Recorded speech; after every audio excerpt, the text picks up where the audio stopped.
Hello everyone, this is doctor Jeevesh Yadav. तो हमारे के लिए हम लोग most important 27 topic for university exam देख रहे थे। ठीक है, सीरीज को कंटिन्यू करते हुए आज के क्लास में हम लोग टॉपिक नंबर 8 के विषय में बात करेंगे।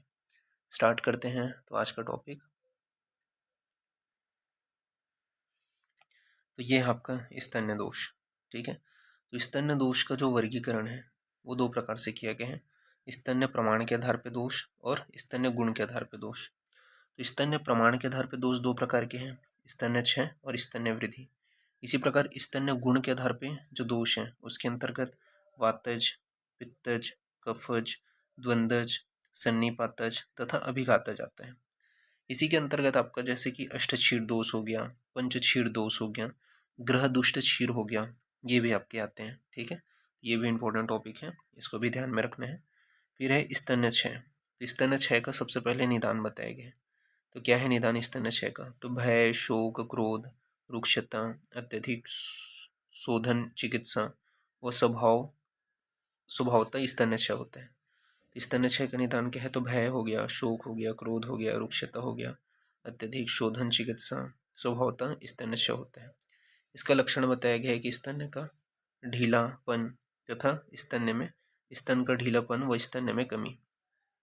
स्तन्य वृद्धि के बारे में बात करें, स्तन्य वृद्धि का निदान है कि श्लेष्म द्रव्यों का अधिक प्रयोग करना। इसका लक्षण है स्तन में भारीपन होते हैं, स्तन से दूध का स्त्राव होते हैं तथा हरित अनुसार स्तन्य दोष 5 होते हैं। ठीक है, तो ये श्लेष्म द्रव्यों का अधिक प्रयोग, स्तन में भारीपन, स्तन में दूध का स्त्राव होना तथा हरित अनुसार स्तन्य दोष 5 होते हैं।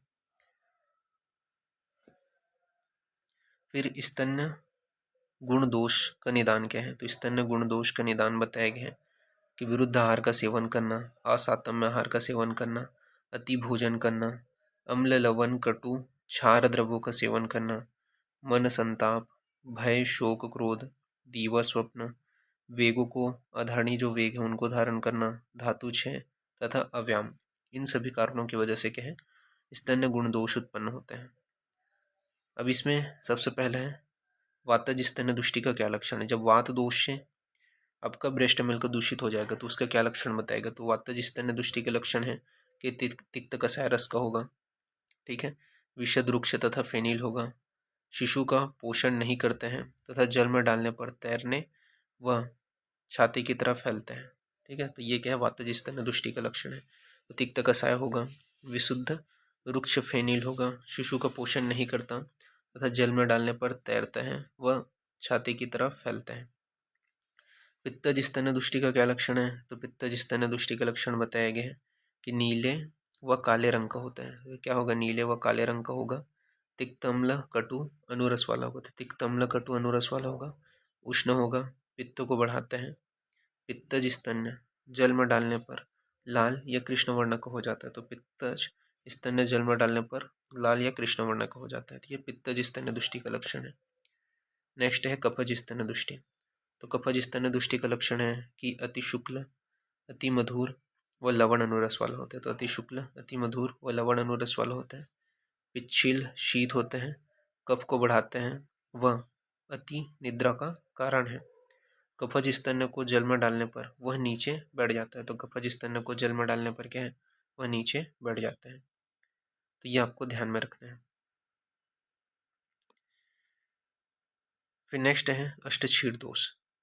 तो अष्टक्षीर दोष के विषय में क्या बोला गया है? तो अष्टक्षीर दोष में चरक ने बोला है वैरस्य फेन संघातो रोक्ष चैत्य नीलात्मके पित्त द्वैवर्ण दौर्गंध्यम स्नेह पैच्छिल्त गौरवम कफत भवंती।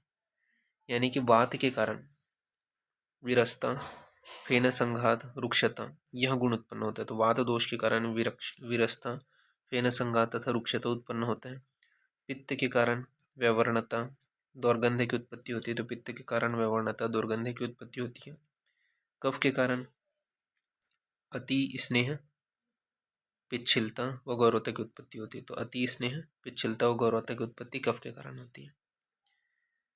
फिर इसमें बताया गया है विरसता। तो विरसता में बताया गया है कि निदान का सेवन करने की वजह से वात दोष कुपित हो जाते हैं तथा क्षीरामाशय में जाकर के दूध के रस को दूषित कर देते हैं। तो क्षीरामाशय में जाकर के दूध के रस को दूषित कर देते हैं तथा दूषित दूध के पान से शिशु कृश हो जाता है तथा उसकी वृद्धि नहीं होती। तो ये क्या है, विरसता में आपको देखने को मिलेगा। फेन संघात में बोला गया है कि निदानों का सेवन करने के कारण वात दोष प्रकोपित हो जाएगा। तो जो निदान बताए गए हैं, ठीक है, उनका सेवन करने के कारण वात दोष प्रकोपित होगा। दुग्ध को स्तन में ही विडोलित करता है, करते हुआ फेन उत्पन्न होता है। तो दूध को स्तन में ही विडोलित करता हुआ फेन उत्पन्न होगा तथा दूषित स्तन्य की उत्पत्ति होगी। पान से क्या हानि है, तो अति दुर्बलता व शुष्कता उत्पन्न हो जाएगा। मलमूत्र तथा पान वायु का अवरोध हो जाएगा। वातिक शिशु में रोग उत्पन्न होगा। तो वातिक शिशु में रोग उत्पन्न होगा। फिर रुक्षता में बताया गया है, रुक्षता में निदान का सेवन करने की वजह से वात दोष कुपित होता है। तो निदान का सेवन करने के कारण वात दोष कुपित होगा। वात दोष कुपित होगा, इसके अलावा स्तन्य में स्नेह भाग का शोषण हो जाएगा। तो स्तन्य में स्नेह भाग का शोषण हो जाएगा, जिसकी वजह से रुक्षता की उत्पत्ति होगी। पान हानि में बताया गया कि रुक्षता व बल का ह्रास हो जाएगा। विवर्णता में बोला गया है कि निदान का सेवन करने की वजह से पित्त दोष प्रकोपित होते हैं। विवर्णता में बोला गया है कि निदान का सेवन करने की वजह से पित्त दोष प्रकोपित होगा तथा स्तन में पहुंच करके विवर्णता को उत्पन्न करते हैं। पान व हानि में बोला गया है कि विवर्णता, अतिस्वेद, अति तृष्णा, ठीक है, मलभेद तथा अति उष्णता, ये सभी लक्षण देखने को मिलेगा। फिर है दौर्गंध्य। दौर्गंध्य में बताया गया है कि निदान का सेवन करने की वजह से पित्त दोष प्रकोपित होगा और क्या करेगा, स्तन को दुर्गंधित करके, ठीक है, दौर्गंध्यता को उत्पन्न करेगा। पान व हानि में बोला गया है कि यहाँ पांडु व कामला, ठीक है। फिर अति स्नेह, पान करने से क्या हानि है, तो पांडु और कामला रोग की उत्पत्ति होगी दौर्गंध्य युक्त इस स्तन का सेवन करने से। अति स्नेह, तो अति स्नेह कैसे होता है, तो निदान का सेवन करने की वजह से कफ दोष कुपित होते हैं और कफ दोष कुपित होकर के स्तन को स्निग्ध करके अति स्नेह को उत्पन्न करते हैं। इसको अगर पान किया गया, अति स्नेह का पान किया गया, तो शिशु को वमन होगा, लार स्त्राव होगा, अति निद्रा होगा, श्वास कांस तथा तमक श्वास की उत्पत्ति होगी। फिर है पिच्छिलता। तो पिच्छिलता के लिए बताया गया है कि निदान का सेवन करने की वजह से कफ दोष दूषित हो जाता है। कफ दोष दूषित होकर के स्तन को दूषित करके पिच्छिलता को उत्पन्न करते हैं। इसका अगर पान किया जाए तो लार स्त्राव, नेत्रों में शोक तथा जड़ता की उत्पत्ति होगी। गुरुता में बोला गया है कि निदान का सेवन करने की वजह से कफ दोष प्रकोपित होता है और कफ दोष के कारण गुरुता की उत्पत्ति होती है। अगर गुरु स्तन्य का पान किया जाए तो इससे हानि क्या है, तो हृदय रोग की उत्पत्ति होगी। फिर स्तन्य शोधन गण के विषय में बताया गया। तो स्तन्य शोधन गण में आपका पाठा, सुंठी, देवदारू, मोथा, मुरवा, गुड़ुची, इंद्रयव, चिरायता, कुटकी, सारीवा, ये सभी आते हैं। तो स्तन्य शोधन गण में पाठा, सुंठी, देवदारू, मोथा, मुरवा, गुड़ुची, इंद्रयव, चिरायता, कुटकी, सारीवा, ये सभी आते हैं। स्तन्य शोधन के लिए चरकोक्त स्तन्य शोधन गण में कसाय, कटु, मधुर कसाय द्रव्यों का वर्णन किया गया है। कश्यप ने त्रिफला, वचा तथा मधुक द्राक्षा व दसमूल का वर्णन किया है। फिर नेक्स्ट है स्तन्य जनन। तो स्तन्य जनन में बताया है, क्या बोला गया है, तो विरणशाली षष्टि के सुवालिका दर्भकुश काश गुंद्र उत्कट कृतण मूलानीति दशमानी स्तन्य जननानी भवंती। यानी कि विद्वान चिकित्सक को चाहिए कि स्वभाव से ही जिस स्त्री के दूध सूख जाता हो या शोधन के द्वारा सूख जाता हो तो उसे क्षीर जनन का यत्न करना चाहिए। स्तन्य जनन गण के विषय में बताया गया। तो स्तन्य जनन गण के अंतर्गत क्या आता है, वीरण, शाली, ठीक है, षष्टिक, इक्षु, बालिका, दर्भ, कुश, काश, गुंद्र, इत्कटमूल, ये क्या है, स्तन्य जनन गण है। इसके अतिरिक्त सिधु को छोड़ करके सभी मध्य, ग्राम्य, आनूप, औदक शाक, धान्य मांस, द्रव्य, मधुर अम्ल लवण, भूमिष्ठ आहार, क्षीर औषधि, स्तन्य क्षीरपान स्तन्य जनन कहे जाते हैं।